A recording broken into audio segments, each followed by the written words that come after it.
Pat's Interference is brought to you by FanDuel, the exclusive wagering partner of the CLNS Media Network. So if you follow college football, you know there are designated periods in the calendar known as the dead period. Most often this is in reference to recruiting. Kids can't hear from coaches when they're still in high school and they might be high on their boards. There's a limit on a variety of different things. And it says a lot for a sport that only has a season that lasts basically 3 months. Now, for the NFL, which prides in itself being a year-round sport, the dead periods are few and far between. But we've kind of hit one right now. 2 weeks ago until the draft, teams, I can tell you, have their draft boards pretty much finalized. They're not running out the clock, but they're running through scenarios at this point, what they're going to do if this player falls, if they get this trade offer, just so whatever happens Thursday night and then Friday night and Saturday during the day, they're prepared. In the meantime, the media side, we fill it with a lot of the rumor mill, but there's not a lot of hard news going on besides Bryce Young took that visit, or CJ Stroud did this, or Anthony Richardson just broke his own record at the combine for broad jump or whatever it might be. So what are we going to do today? Today, I'm going to read parts of what I posted to the BostonHerald.com here on Wednesday as we record, which is a Q&A just about state of the Patriots. This executive I've had a relationship with for a couple of years now, super helpful in a lot of different fronts, familiar with the Patriots. His team faced the Patriots last year, so I feel good about going to him. And the Q&A didn't yield a ton of insights that I don't think a lot of people have thrown out there, but there are a few key points I wanted to relay here in the pod before we get to Mike Mutnansky, formerly WEEI. He's got his own Substack now. I am a subscriber. Please go subscribe to Mutt's Substack. Thoughts on betting, the Celtics, the Bruins, the Patriots, Red Sox. It's all there. He's a great guy, does a lot of great content before inevitably he has a new home where you can hear him beyond this podcast. So what Mutt and I talked about were the odds heading up to the draft, which you can see in betting markets. You know, what are the chances Bryce Young goes number one versus CJ Stroud? They've changed a lot. And I think that's where you can start to separate the real information, whether it's from the sharps, you know, these big bettors with a lot of inside information, from stuff you're going to hear in the next 2 weeks and what's actually going on, because Vegas needs to make its money, and it does that by having information before anybody else. So we get into our best bets for the first, second, third overall pick.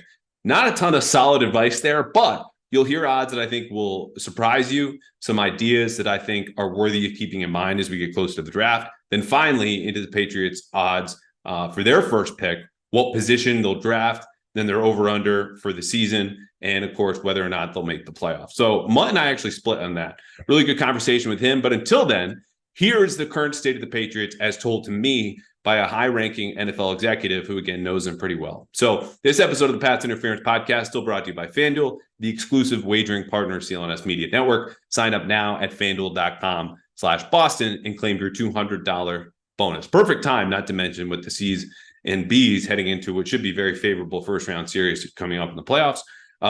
It is certainly not a dead period for basketball and hockey, but you are here for the football. So without further ado, first question to this NFL executive, I asked, hey, what is just your kind of step back, 30,000 foot view impression of the Patriots offseason? He said, quote, they obviously targeted offense and wanted to upgrade their weapons, which was smart. They did lose Jacoby, and I think he's a good player, but he's not a great player. Though I honestly think the same with Juju. I think he's better than Jacoby, but it's not some huge gap. So it's a little surprising they picked him over Jacoby for the same money, essentially. Then again, I don't know what's going on inside that building as far as if there were other issues. Okay, nothing groundbreaking there. Trade Jacoby for Juju, roughly the same money. The structure's different. We talked about this a month ago. Moving on. I asked him, okay, in your opinion, how much of an upgrade is Juju Smith-Schuster and Mike Gesicki over Jacoby Myers and Jonnu Smith? This was an interesting point to me. Gesicki is definitely an upgrade over Jonnu. I haven't heard that a whole lot. He gives him a little bit more of a vertical threat down the middle of the field where Mac thrives, but it all depends on how they use him. Miami didn't get much out of Gesicki last year because he's not a tight end for the Shanahan offense like George Kittle was for Mike McDaniel back in San Francisco. He's more of a big wide receiver, so he wasn't really a fit. The year before, we, meaning his team, gave Gesicki a lot of attention, whereas this season, teams knew he wasn't going to get targets. So that solves the question of why was Gesicki's production down so much, which again, things that have been said before, but it's more the idea that Gesicki not only just fits in an offense where, you know, the Patriots will happily use him in any capacity other than blocking, because that's the best way to use Mike Gesicki, and they're flexible and they want to be versatile. but it's down the middle of the field where Mac thrives. This not only fits the Patriots adding Gesicki, but it fits Mac. And I've talked about this before. That's where Mac operates. That's where he's best. The numbers, though, from last year, even if it was a down season, you go according to PFF on his deep throws. Again, this is all down the middle, between the hashes, a little bit outside. Down the middle, 20 plus yards downfield, these deep throws. He completed 64% of those throws, 19.4 yards per attempt, 2 touchdowns, and a rating of 97.9. Now you go from 10 to 19 yards downfield. Again, middle of the field where he's attacking. A lot of this kind of, play action throws, suck in the second level of the defense, throw behind those linebackers, crossers, digs, whatever it might be. Intermediate, middle of the field, 10 to 19 yards. Mac completed 81.3% of his passes, 13.7 yards per attempt, 2 touchdowns, a rating of 113.5. This is where Mike Gesicki thrives. This is where Mac needs to operate. This is why that executive and I think they're going to have a good season. Next question for him. Again, you can read the full article at thebostonherald.com.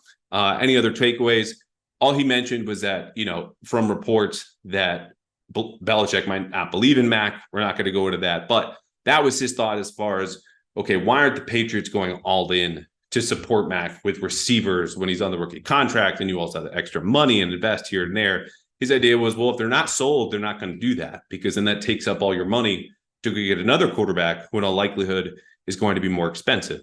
Now, he also raised the point, as we just talked about, Gesicki fits Mac. So it's not like they're not supporting Mac, which would, of course, sabotage themselves in the process because the quarterback's the most important player on any roster. It's just that's kind of in the back of people's minds around the league when they look at the Patriots and go, okay, we're hearing these reports, which some are right, some are not, but their actions could speak to this. It's just a matter of the Patriots are investing their resources. They're middle of the pack now in cap space, about $12 million. That'll be enough to handle their draft class, midseason expenditures. It's very common for them to have between $8 to $12 million in space going into the year. So you can't quibble. It's like they're leaving money on the table as much as, okay, how are they using that money and investing it? That's where I think the Patriots are not doing as much or doing, pouring that money into receivers like you might want to see. But when you go into those numbers, as far as giving Mac a number one and spending on this, the Patriots are 19th in receiver spending for this upcoming season.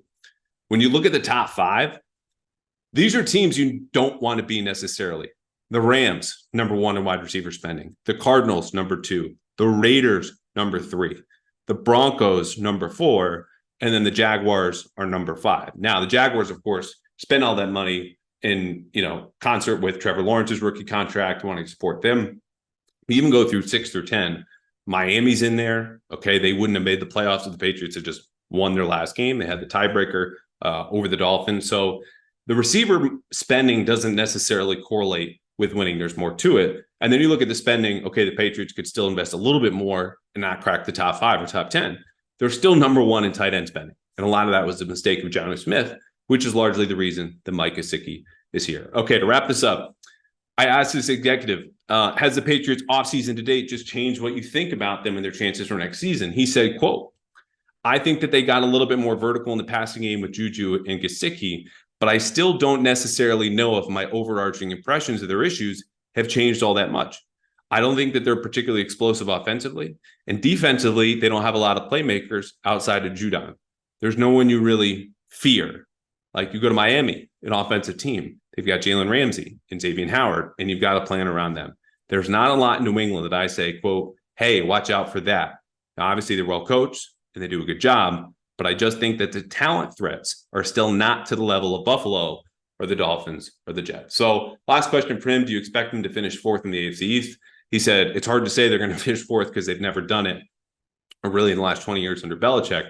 But to him, the talent gap is still, quote, pretty significant. So again, there's not a whole lot there that folks on the outside or TV or radio aren't going to say.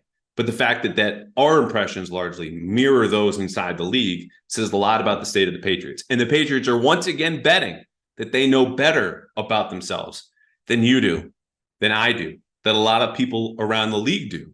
But at some point, as I've said before in this podcast, the talent is the talent. And this draft, as far as their long-term outlook, and also their immediate returns in this 2023 season, they have to nail this if they want to prove themselves right, because the coaching's been fixed. That's great. But again, how many players are putting a scare into opposing defensive or offensive coordinators?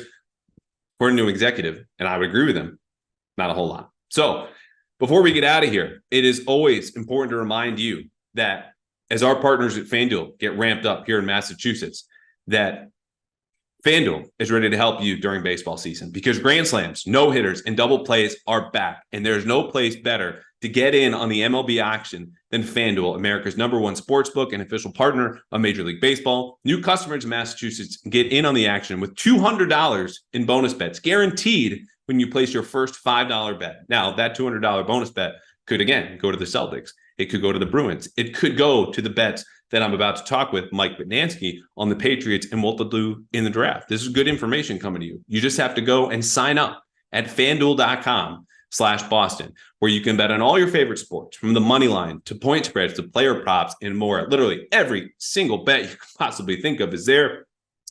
Now, bet on an app that's safe and secure and super easy to use. Any time that's passed is time that you are wasting you're not using on FanDuel, where you can get $200 in bonus bets, win or lose. So visit FanDuel.com/Boston and make every moment more. FanDuel, the official partner of Major League Baseball. 21 older and present in Massachusetts. First online real money wager only. $10 first deposit required. Bonus issued is a non-withdrawable bonus bet that expires in 14 days. Restrictions do apply. See terms at sportsbook.fanduel.com. Hope is here. If you have a gambling problem, go to gamblinghelplinema.org or call 800-327-5050 for 24/7 support. Play it smart from the start. GameSenseMA.com or call 1-800-GAM-1234. Now, Mike Mutnansky. Two national champions in the house now. Mike Mutnansky back for his third time in Pat's Interference. We always lead with some UConn talk. I always promise that there's going to be little. I probably hit the over as we get into a betting podcast and how many words, syllables, or seconds I spent on the UConn Huskies. But man, it was inevitable. I have you back. We got to talk about ring number 5. So get it out of your system, and then we'll move on. Congrats to us, Andrew. We went to a school that's good at basketball. We did so much to accomplish another national championship for UConn. It was a great run, and I actually wrote about this. I do writing at mutstack.com, which is a website that I've launched here the last month or so. And maybe you're in a similar situation. Like, once you start working in sports, being a fan and working in it, it's tough to coexist. And so for me, like, the Patriots and the Celtics and the Red Sox and the Bruins, in large part, what's the story going to be? I'm watching the game. What are we going to be talking about? What are people listening going to want to talk about? UConn is complete just a fandom thing for me. I still root and yell at the TV like I'm a senior, living off campus in Soares, Connecticut. So to see them have that January little drop, which they always seem to have, they're Calhoun, they do that, and to see them round into form, and everyone sort of be like, hey, if they play their best, they're one of the best teams in the country. To see it play out and see them dominate, I rooted like a little kid. Like, my kids were into it, I was into it, and it was a very fun run. I couldn't go to New Orleans to watch the games, but I was at home. I had a good time. It was a hell of a run. Yeah, it was. It's I'll stay on that point for a second, because I think people outside the business don't understand that you really kind of divorce yourself for the most part. I mean, and we've reached this kind of gray area in space where, in some outlets you can be a reporter and a fan at the same time. And I don't think that's some sort of cardinal sin here in the business now as it once was viewed, but it's when it becomes your day-to-day work life, it saps some of that kind of raw passion and emotion, at least for me, which then I want an outlet elsewhere. And UConn has really become that for me. So I was very happy to have that passion and that emotion be super positive in a championship level, even if it took me until basically the final buzzer to believe that was going to happen. Okay. on to the draft. Can you tell there's a little anxiety baked into my little bit. Yeah, just a tad. So what we're doing here today, I said in the intro, we are giving the folks a guide on how to bet the NFL draft, because this is a kind of a dead period. The rumor mill is going to hit into high gear. There's going to be some stuff that gets out. Like, people forget Joanne Williams was telegraphed as the Patriots target in the second round days, if not a full week before it happened in 2019. And yes, unfortunately, folks, it did happen. Other stuff you're going to hear, like the Niners targeting Mac Jones, is complete BS. So in the meantime, we're going to fill you with some information, because the betting trends, I think, are going to be the best reflection of what will happen. And so there's time for them to change. We've already seen some waves. So we'll do the first pick, second pick, third pick, then get to the position that the Patriots are going to draft first, whether it's at 14th or if they trade back, wherever it's going to be. What's the position of the player that they draft first? And then their over-under win totals and their odds currently to make or miss the playoffs. All odds, obviously, courtesy of FanDuel. So I sent this to you, and I will run down the odds for the first overall pick now because I talked about a sea change. These numbers just in the last week have swung massively. At one point last week, Bryce Young, who is now the odds-on favorite to become the first overall pick in this year's draft, he was plus 230 and I think close to plus 300, meaning you bet $100, you win 230 or 300 because the odds are lower. Previously, CJ Stroud was the odds-on favorite. He is now plus 200, where his odds are below Bryce Young. You need to bet $270 to win 100 with Bryce. So that is a massive gap between him as the number one odds-on favorite to CJ Stroud, who again is plus 200. The third favorite to go number one overall is another quarterback, Anthony Richardson, plus 2,000. His number 2 weeks ago was plus 450. So his odds have gotten worse. Bryce Young's have gotten better. You look at these numbers, these names, and think what? Yeah, and I think, Andrew, what he just did, folks, for those who have not bet on the NFL draft, is the most important piece of this. Like, it's not what I think of the player or what Andrew saw at the combine, watch the tape. It doesn't mean jack. The betting odds are a huge indicator of the information coming out. And this, to me, is the biggest key. Now that in Massachusetts, where a lot of people are listening right now, you legally bet on the NFL draft because you're going to have these massive changes. And I'm glad you brought it up with the quarterbacks in particular. And so when you ask me, like, sorry, the hierarchy of all this stuff, like I'm just following the market. And I would urge people, we're talking, 2.5 weeks out, 2 weeks out from the draft year, end of April.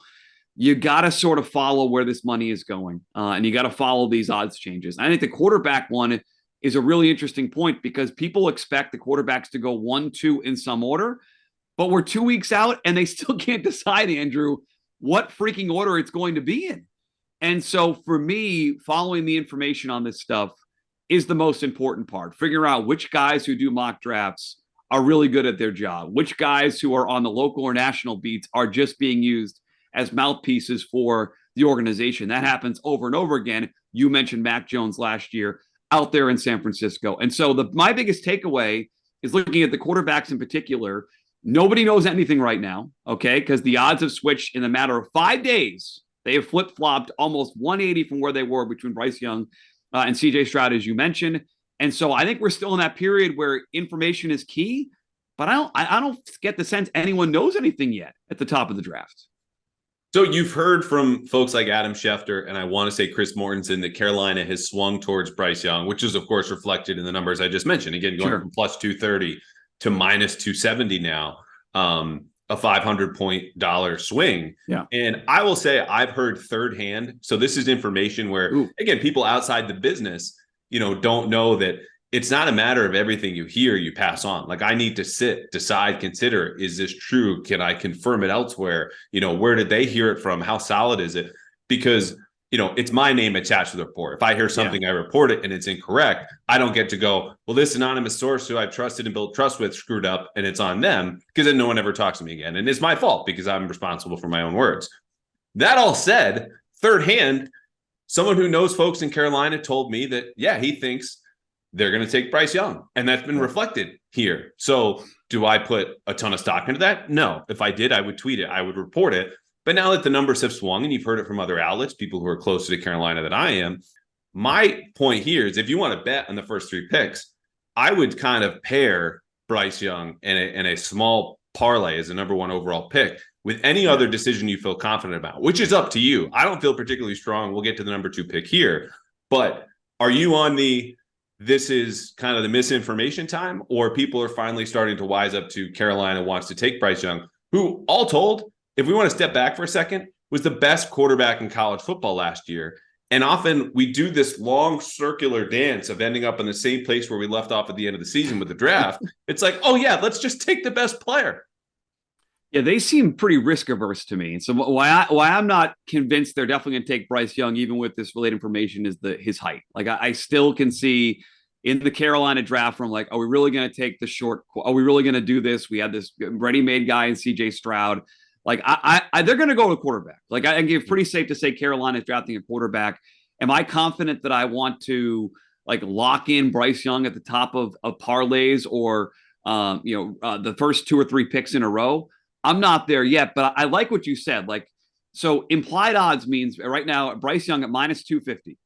If you're betting that, 71% of the time he goes number 1. I don't feel that confident right now 2 weeks out from the draft, but I do think it's going to be a quarterback. And something you just said is really interesting. These markets aren't open yet, but based on the last couple of years, they're going to open markets, Andrew, where you can bet on the order of the first 2 picks, first 3 picks, first 4 picks. That'd be interesting because it feels like quarterback is a lock at 1. And then from there, you can sort of build out different tickets. So you can go the second quarterback, which is going to be the, again, low odds. I think most people expect it to be Stroud and Young right now in some semblance of order. Then at number 3, it gets interesting, and we'll get to the Cardinals and the trade chip there, what they might want to do because their roster stinks and they need a bunch of different things. But I like what you're saying. I have no interest in Bryce Young. I have no interest even in CJ Stroud at 2-1. What I want to do is wait till the markets start to build out those parlays and those pick orders you're talking about. Take the information we get and try to hit a big score that way versus, I'm going to bet 250 to win 100 on Bryce Young going 1. Right. All right. Let's get to number 2 then, because these odds are a little bit more interesting than just, the 3 quarterbacks in really the order of which they're on the consensus draft board, maybe flip Stroud and Bryce Young, but Anthony Richardson pretty solidly number 3. And then Will Levis, I didn't mention because it doesn't deserve mentioning for the number 1 overall pick, but Houston at 2. Recently, Adam Schefter has come out and said they're not necessarily sold on these quarterbacks and that they might go with, of course, a non-quarterback or perhaps trade back. Now, if I was Houston trying to generate more interest in that pick, that's exactly what I would say. Yep. And maybe they like a quarterback like Will Levis, who they figure they can draft if they want to go back. I don't know any of this. Of course, again, this is misinformation season, but the odds with CJ Stroud, whether it's Houston picking second or another team trading up to go get him at minus 115, seems fine. Bryce Young is plus 250. The third player, though, who's not a quarterback, is Will Anderson at plus 500 because he is a 2-time consensus All-American at Alabama. First player ever to be a 2-time consensus All-American at Alabama. He plays a premium position. This would be, of course, if Houston stays there, probably the best player on the board, certainly the one with the least baggage when you look at Jalen Carter out of Georgia, who, defensive tackle and everything that's gone on with him. Yeah. It's really him and Will Anderson as far as like blue chip guys in the top tier by themselves. So I like Will Anderson there at that number, whether Houston stays or probably stays in that scenario, or maybe someone goes up and gets him from a couple spots behind. But what do you make of those names and those numbers? I believe in this idea that Houston's not locked in. And you mentioned Adam Schefter. I'll go local for a second. Lance Zierlein, right? Lance Zierlein, people that don't know, was a Houston radio host for a long time. He decided wants to be the next Andrew Callahan in Houston. He's basically on the NFL beat now for the Texans, does some work at the NFL website.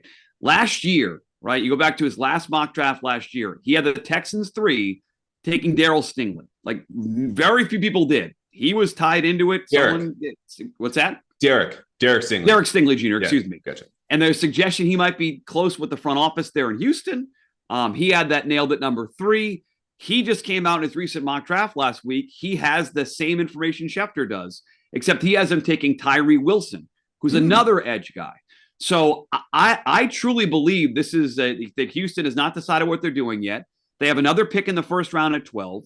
So if they feel like they can get a similar type quarterback at 12, 4 quarterbacks are going in the first round in some order, maybe 5 if the kid from Tennessee goes. So I believe that this thing is still open, and I think it opens the door potentially for a trade there. So when you're talking about moving up to that position, Will Anderson, Tyree Wilson, Anthony Richardson, like he's been tied to the Colts. We'll get to him, I'm sure. But like if the Colts get nervous that he's not going to be there, would they trade up with the Texans to make sure they get their guy? It feels very wide open to me. I don't find it right now, 2 weeks out, Andrew, as solid as quarterback 1, 2. I think 2 seems, at least what you're reading, the information, the betting market, it does feel a little bit more open than the odds would dictate. Okay. All right, let's go on to 3 then, because I like Will Anderson, but not so much where, again, that intel information, it was a great point about Lance Zierlein, who does also all of the scouting reports. If you just type in, pick your favorite prospect, NFL Draft or NFL.com and Google, that report that he's written on the league's website is going to come up first. Very useful information, particularly for people like me who, starting in late January doing draft catch-up. Now, number 3 overall, we know that Arizona has had the for sale sign in their yard, not only of DeAndre Hopkins, but this 3rd overall pick for a long time. And so when you look at the odds here, they have Kyler Murray, but the player most likely to go 3rd overall, according to FanDuel right now, is Anthony Richardson plus 100, which seems, you got a little smile on, to be somewhere in your wheelhouse. If not, Will Anderson is plus 250. Then CJ Stroud is plus 600. Again, the only thing I'll say I feel great about right now is Bryce Young going number 1. The odds have only continued to get worse. But if you feel good about any of these at home, or we'll get to the Patriots here in a second, that's where I would combine that action when it comes. The other note I would say, only twice in NFL history have, the draft gone quarterback, quarterback, quarterback. Never before have 4 quarterbacks gone in a row to start the draft. I'm less inclined to believe that will happen, but 2 out of 3, 1st and 3rd or 1st and 2nd, seems very likely to me. Where that is, though, I don't know. This is where the odds come in. You should say I don't know right now, because anyone who's saying they know right now, they're just lying. And you can say you like Anderson, you like Richardson, or you like you can like all these guys on tape. These teams right now are trying to figure out what they're going to do with their future. The Cardinals roster, as you alluded to, it's garbage. So are they really going to reinvest in a quarterback now? Even they like a guy there at 3 when they have so many other needs. Like everything I read says they want to trade back. And so then you've got to start handicapping. Well, who's going to trade into that spot? Are they really going to trade up one spot, the Colts, to get Richardson? Is someone going to leapfrog them? Does someone like them? Because someone likes Anthony Richardson. For a while there, he was the number 1 favorite for a week or so to go number 1 overall. So there's buzz about this guy. I read some Josh Allen comps this past week about his raw talent. But this is where it's like, again, 2 weeks out. Am I confident in saying I love someone at 3? I just don't. Other than this is where the thing's going to be chaotic. And this is where I think you can build multiple tickets with that parlay idea you talked about, where you've got the quarterback 1st and 3rd, 1st and 2nd, and leaving this spot open for 3rd quarterback potentially, QB. One of the random defensive names we talked about. This is the chance now where you're getting me excited about how can I make money on the draft. It's leaving the options open when everyone else feels so certain about something happening. Give yourself outs like in poker to hit the nuts. And when you do get 3 or 4 right in a row, you're going to get paid. Certainty is an off-season seductress, my friend. We get so certain about how good teams are going to be when players get drafted. We just sink into it. We swim in it, and training camp hits and it goes, oh, this Patriots offense is the worst offense I've ever seen. And then there's a denial period, and we all suffered through an 8-9 season. But it's the beauty and the pain of the NFL is what you just talked about. So I love that stance of just when everyone is so certain, I'm going to zag and just keep my options open, as you said, hope to see a river and everything. Again, the suggestion is not to make bets now, but when you look at the numbers and if you are so inclined, check to see how they evolve. Because right now, again, I feel good about Bryce Young. I think CJ Stroud, 2nd or 3rd feels really good. Those odds are very different. Minus, 115 going 2nd overall to plus 600 at 3rd. In that scenario, I think what happens is Houston doesn't get a deal that he wants to make, takes them on quarterback, and then Arizona gets the deal that probably Houston didn't want and jumps back from number 3. Because then you have a guy who a couple of weeks ago was considered worthy of the number 1 overall pick, seems to be probably the safest quarterback prospect in this class. And 6-1 seems like a great odds to me, but that's assuming Bryce Young goes number 1 and no one trades up to 2 to get him with Houston. Mind you, there's a team in Las Vegas also headed by a former Patriots executive like the Texans are with Nick Caserio that might want to make that jump. But any other lingering thoughts before we leave the people and jump to Patriots talk? I do think that, just be aware, like FanDuel's got odds up, different sportsbook have odds up. We love FanDuel. You got to shop your price here. I would just say be wary. Different books, including FanDuel, are offering different prices on this stuff. So it's going to be all over the place. This has become a big commodity for these sports books, Andrew. So there'll be tons of options for you. So at that point, I'm not rushing to bet minus 230, minus 250 on the first pick. There'll be some better betting opportunities, including, as Andrew alluded to, those top 3 in the market. But get the best price you can no matter what. It's like when you're shopping for something, get the best price, Callahan. That's the deal. Yeah, it's worth going from Star to Trader Joe's, occasionally to Walmart. Yes. But here we default to our good friends at FanDuel. Yes, okay, absolutely. Patriots, first position drafted. Here are the positions in the numbers. cornerback plus 250, offensive lineman plus 250, wide receiver plus 300, running back plus 1,000, quarterback plus 1,200, defensive lineman plus 1,400.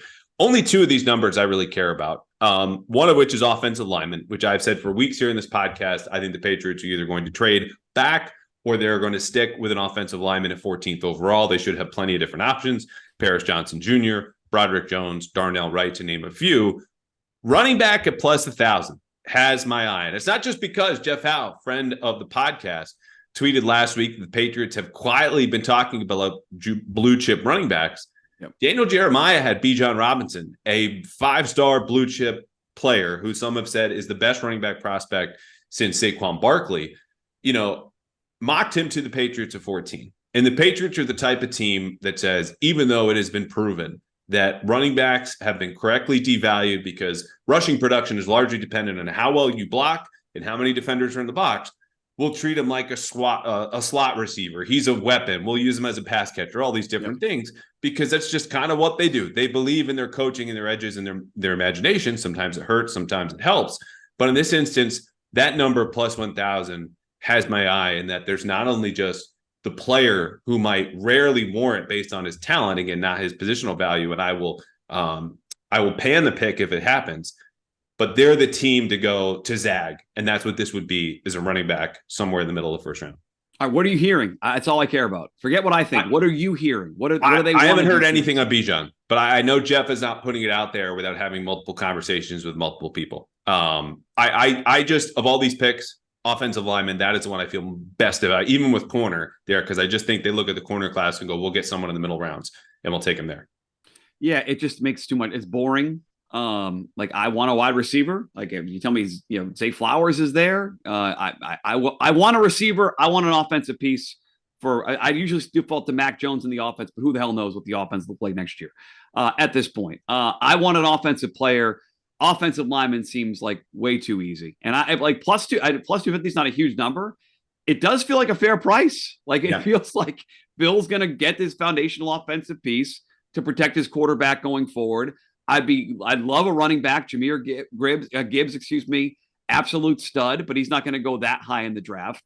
I'm just curious from your standpoint, like, Andrew, for guys like me who are observing this stuff, your coverage, the coverage on the beat, what should we be looking for? Like, who are the guys tied in besides yourself? Like, who should we how do we read the tea leaves the next 2 weeks and what the Patriots are going to do with this pick?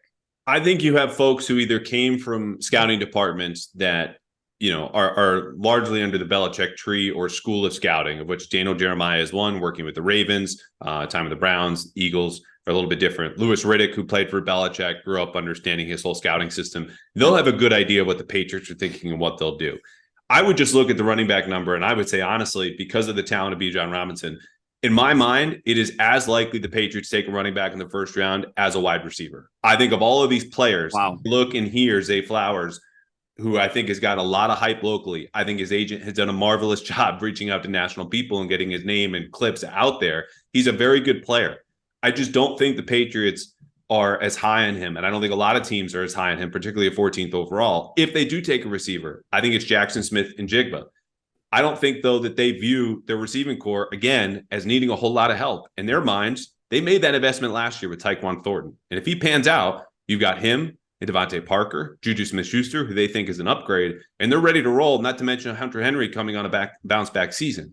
So for them, I don't like that number at all at plus 300. You look at Belichick's history, that says everything in my mind also. N'Keal Harry was the one receiver he's ever drafted in the first round. That was a complete and total bust. I don't think he's going back to the well. So again, I said at the start, corner wouldn't shock me. I think it'd be a good pick, but it's offensive lineman or running back if you're really going to put some money where your mouth is. Love it. And I just think it's a good price for a lineman and running back. If they trade back on draft night, what was that signal event? And we'll talk before then, but if they trade back, is Gibbs on the radar? Alabama kid, played for Bill O'Brien, a great receiving back. I saw the Austin Eckler comps. Like, I know that Robinson is, Jim Nagy called him a generational talent, like a varsity kid playing on JV. But in my mind, they trade back and get Gibbs as the receiving back to the Ramondre Stevenson first and second down back. Well, I think they trade up in the second round, because I covered this with Fitzy last week when we had doing mock drafts. The last 5 years, they've traded up in the second round, maybe 4 years, to go get someone, starting Joejuan Williams, Josh Uche, Christian Barmore last year with Tyquan Thornton. So they see value in guys that slide back. From the consensus boards, the mocks, it seems like Gibbs is in that high second round area. You move up to 38 with Vegas, again, front office, you can do a deal like this. That I think that could happen. So if they do trade back, I think corner gets to me more likely. Someone like Deontay Banks out of Maryland, a very good man cover corner, could be there if they go back into the early 20s. Emmanuel Forbes, who I projected in the second round last week and has seemingly only jumped up into the late first round. Like, I think corner gets more likely if they do trade back. Offensive line still a possibility, but I don't see the receiver thing. I think it's Smith and Jigba. Jim Nagy, also former Patriots scout. You want to talk about people who know, he's in that same group with Daniel Jeremiah and Louis Riddick. Let's get you out on this. Patriots over under right now is 7.5. And their playoffs odds, if they make the playoffs right now, you bet the Patriots to make the playoffs. It's plus 235. You bet 100, make $235. If you say they won't make the playoffs, you need to bet $300 to make 100. Is minus 300. Which of those do you like best? Where are you leaning right now in the 2023 Patriots? Yeah, I'm leaning negative. I saw the win total at 7.5, minus 122, juiced up to it's even money. So bet 100 to win 100 on the under 7.5 wins. Pre-draft, pre-everything else, I'd be leaning to not make the playoffs, and I'd be leaning that they're under 7.5 wins. It's just, you've written about this, you've talked about it. It's a weird situation. And I know fans think it's the media that's making this stuff up. But, I mean, the Mac Jones-Belichick relationship clearly is strained at some level. Bill O'Brien coming here in year one, and again, he walks into, Mac and Bailey Zappi, like, fighting for a job in Mac's third year. We still know what they're going to do in the draft. Like, the offensive lineman might be helpful long-term. How impactful is it year one if there's still no blue-chip offensive player for Mac to throw to? Defensively, they've lost some players off that defense. So, like, it's a lot of things can happen. I'm not rushing to bet these. My lean right now, Andrew, would be they don't make the playoffs, and I would go under 7.5 wins at even money. I'm curious, again, pre-draft, where you would lean on those two. The only thing I feel good about is honestly the over, because I look at this as a team as a classic case of you could be appreciably better with a better offensive line, trickle-down effect to Mac, rebound seasons from Hunter Henry and Kendrick Bourne, who have not been any lower in their career statistically. They come forward, year two lead potentially for Tyquan Thornton, Cole Strange. Bill O'Brien brings a level of competency, but you could still finish with the same record. And that could be 8-9. It could be 9-8, which arguably they should have, depending on some calls in Minnesota last year. That's all ancient history. I just think even with a harder schedule, they'll be around 500, and being around 500 right now is over that number at 7.5. So they might be the worst team in the AFC East, but I think their injury risk, and we've seen their lower outcome, it was last year. I think you can only go up. And if you go up by just a win or you stay at the same total, that's over. So I would feel very good about over 7.5. But you got to go. We will talk Celtics next time you come on. Hopefully that is in middle of June. But I appreciate your expertise, your insight, betting. Hopefully we help some folks make some money. But we'll keep an eye on these odds. They're going to move still. They're going to move, and I would say Patriot fans, follow Andrew Callahan. If he's whispering, he's one of the, he didn't say it, but he's one of the 3 or 4 guys on the inside who knows everything. If he's whispering something, he and Karen at the Boston Herald, make sure I know I'll be listening. I'll be texting him 50 times a day between now and Thursday night draft night at the end of April. So don't sell yourself short, Callahan. You're on the inside here. We'll be following you for the Pat stuff. Anytime I can come on, buddy, I appreciate it. Yeah, over under on those texts from FanDuel says 49.5. So yeah, over. Was right from you. Over from you. Hey, appreciate the kind words, buddy. You're the best. Later, pal.